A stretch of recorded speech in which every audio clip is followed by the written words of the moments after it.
Hola, buenas tardes, ¿cómo están, queridos alumnos? El día de hoy vamos a ver un tema muy interesante en esta semana.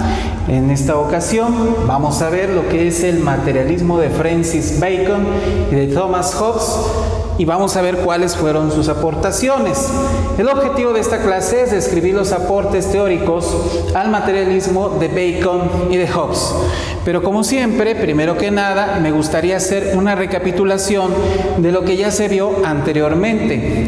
Acuérdense que en la clase anterior nosotros vimos los aportes de Galileo Galilei. Recuerden ustedes que Galileo Galilei fue un filósofo, fue un científico de la época de la Edad Media, que él revolucionó su época. ¿Por qué? Porque él cuestionó la escolástica, que era el sistema filosófico o el sistema científico, por así decirlo, que existía en su época. Él hacía la crítica a la escolástica porque decía que prácticamente la ciencia que hacían los escolásticos era una ciencia libresca.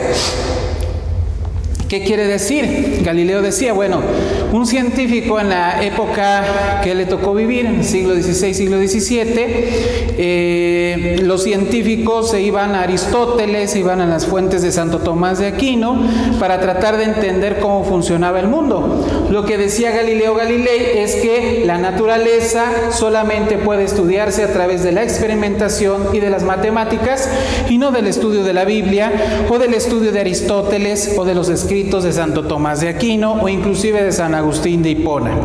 Decía Galileo, lo que se tiene que hacer es experimentar, se tiene que ir al campo, se tiene que ir allá afuera para poder hacer experimentos y con esto también entender a la naturaleza.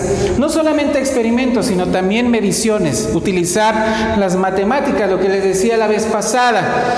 No es lo mismo decir llovió como un diluvio, ¿verdad? Que eso es poético, eso es muy abstracto, a decir llovió 5 mililitros, ¿no? O llovió 10 mililitros, qué sé yo. Los que saben de meteorología pues saben mejor de ese tema. Pero el caso es que a través de las matemáticas y del método experimental, dice Galileo Galilei, se puede conocer de manera objetiva y de manera científica el mundo. Ahora, otro de sus aportes de Galileo es que él decía que el conocimiento de las cosas es infinito, ya que se pueden descubrir fenómenos antes desconocidos. ¿Qué quiere decir esto?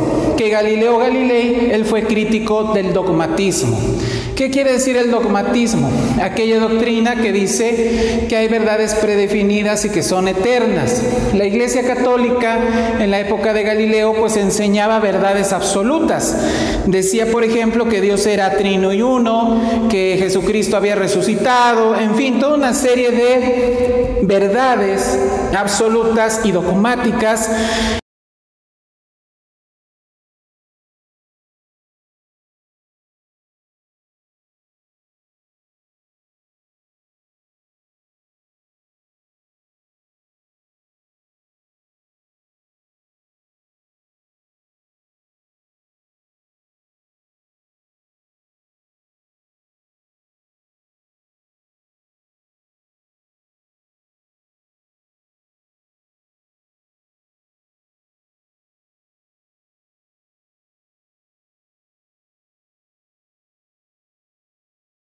Entonces, como les iba diciendo, Galileo Galilei hizo muchos aportes a la ciencia y a la filosofía materialista.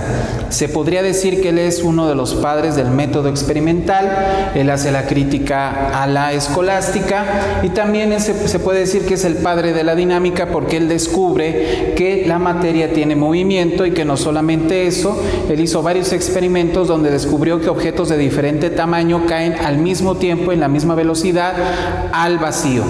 Entonces, él fue un crítico de la filosofía de su tiempo, fue tal su desafío que la Iglesia incluso lo mandó llamar en la Santa Inquisición y él tuvo que justificarse, porque también él fue un gran partidario de la teoría copernicana. ¿Cuál es la teoría copernicana? La teoría heliocéntrica, que dice que la Tierra gira alrededor del Sol y que el Sol en realidad es el centro del sistema solar y que además la Tierra también tiene un movimiento de rotación. Bueno, eso es lo que vimos la semana pasada respecto a Galileo Galilei, pero ahora nos toca ver a otros dos autores ingleses, los dos son británicos. Estos dos autores también hacen sus aportes a la filosofía materialista y son Francis Bacon y Thomas Hobbes. Vamos a ver cuáles fueron sus aportes, pero primero hay que analizar el contexto social, político, histórico que les tocó vivir. Ellos vivían en una Inglaterra que ya se estaba transformando, que estaba empezando a abandonar la etapa feudal, el modo de producción feudal, y estaban empezando los nobles a convertirse en una suerte de nobles aburguesados. ¿Por qué? Porque todas sus tierras empezaron a cercarlas y las utilizaron para criar ovejas, y de esta manera empezó a surgir una industria textil en Inglaterra que hizo a los nobles convertirse poco a poco en burgueses y en adoptar las relaciones sociales de producción capitalistas, es decir, a los trabajadores que contrataban para trabajar esas tierras, pues eran ya trabajadores asalariados. Bueno, vamos a ver a Francis Bacon. En este contexto, ¿qué es lo que opinaba o pensaba Francis Bacon? Él decía que la tarea de la ciencia debe ser conquistar la naturaleza. Para muchos, la ciencia en aquella época, en la época de la escolástica, pues solamente se encargaba de comprender, de entender al mundo, de tratar de interpretarlo, pero aquí Bacon nos dice que la ciencia, su tarea fundamental, debe de ser la de dominar a la naturaleza. Esta necesidad de dominar la naturaleza nace precisamente del naciente sistema capitalista. Lo que los capitalistas requerían era de tecnología, de maquinaria avanzada para poder dominar las fuerzas de la naturaleza y de esta manera producir más mercancías y acumular más capital y generar más riqueza. La otra idea de Bacon es que los experimentos pueden ser fructíferos o lucíferos. ¿Qué quiere decir? Que hay experimentos que ayudan a crear tecnología o a crear conocimiento que resuelven problemas fundamentales de la sociedad o problemas del conocimiento. Mientras que los experimentos lucíferos lo que hacen es ayudarnos a comprender las leyes de la naturaleza y la naturaleza misma de los fenómenos. La otra idea de Bacon es que las instancias negativas refutan las generalizaciones infundadas. ¿Qué quiere decir esto? Bacon fue un crítico de los silogismos. El sistema de silogismos fue ideado por Aristóteles en la antigua Grecia y lo retomaron los escolásticos como Santo Tomás de Aquino en aquella época, donde ya la edad feudal estaba empezando a decaer. Por ejemplo, hay un silogismo que nos dice que si tú observas 1000 gansos que son negros, seguramente prácticamente todos los gansos seguramente serán negros. Esa era la lógica aristotélica. Si yo veo que hay 1000 gansos negros, seguramente todos los gansos son negros. Pero ¿qué nos dice Bacon? Si nosotros hacemos experimentos, hacemos observación de manera exhaustiva, puede ser que nos encontremos un ganso blanco.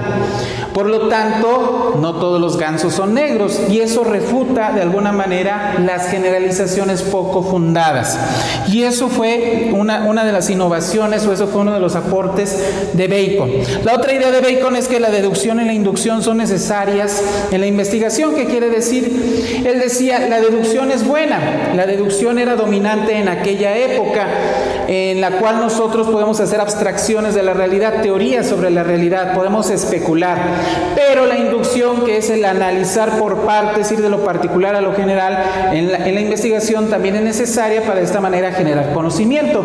Y él da una metáfora, o más bien una analogía, donde él dice, las abejas, ¿qué hacen? Van y recolectan polen de manera particular, de manera concreta, pero al mismo tiempo ese polen lo transforman en miel. Entonces, aquello que recabas en una investigación en casos particulares, los analizas y después de ahí puedes generar generalizaciones o puedes crear teorías.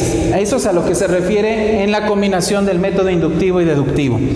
Ahora, Hobbes sigue a Bacon, más o menos él sigue las mismas ideas, incluso Hobbes trabajó para Bacon, entonces pues, más o menos tenían el mismo pensamiento. Nada más que Hobbes lleva su pensamiento al campo de la política y del Estado. ¿Qué es lo que nos dice Hobbes? Él es partidario del método experimental, igual que Bacon. Él dice que el Estado y la sociedad tienen su origen en la naturaleza del hombre. Él no está de acuerdo que el Estado es una creación de Dios, es una idea de Dios, una revelación de Dios. Más bien dice, el Estado surge por las mismas características del hombre, por sus mismas inclinaciones y también por su contacto e interacción en sociedad con otros de su misma especie. Luego dice que también las ideas son producto de nuestra experiencia. Esta idea la repite de Bacon. Dice, las ideas no surgen de la nada o porque Dios nos puso ahí las ideas, el chip de las casas o el chip del amor, del matrimonio. Dice, todas esas ideas surgen de la experiencia, de mis necesidades y de mi contacto directo con la realidad. Luego nos dice, el hombre primitivo se guía por la ley natural de subsistencia, mientras el hombre actual se rige por un contrato social o por la condición civil de la sociedad. ¿Esto qué quiere decir? Se los explico rápidamente. Nos decía Hobbes que el hombre primitivo vive bajo la ley de la selva, prácticamente toma todo lo que él quiere, no sigue ninguna ley y hace lo que se le dé la gana. Hay una guerra de todos contra todos, así le llama él, la guerra de todos contra todos, y prácticamente todos toman lo que se les dé la gana sin seguir ninguna ley. Sin embargo, dice Hobbes, esto contradice la necesidad del hombre de subsistir, porque si nos rigiéramos por esa ley del todos contra todos, pues prácticamente el ser humano desaparecería. Entonces él dice, fue necesario crear el Estado para regular la conducta del ser humano y un contrato social donde todos estamos de acuerdo en vivir en sociedad y en ceder parte de nuestra libertad para de esta manera vivir en paz, la paz social como le llama Hobbes. Y de esta manera el Estado surge. ¿Cuál es la crítica que le hace Marx a Hobbes? Que él no se da cuenta que esa lucha de todos contra todos en realidad es la lucha de clases, ¿verdad? Y que el Estado surge como una necesidad de asegurar la propiedad privada de los medios de producción y también asegurar la acumulación de capital en pocas manos y la explotación del hombre por el hombre.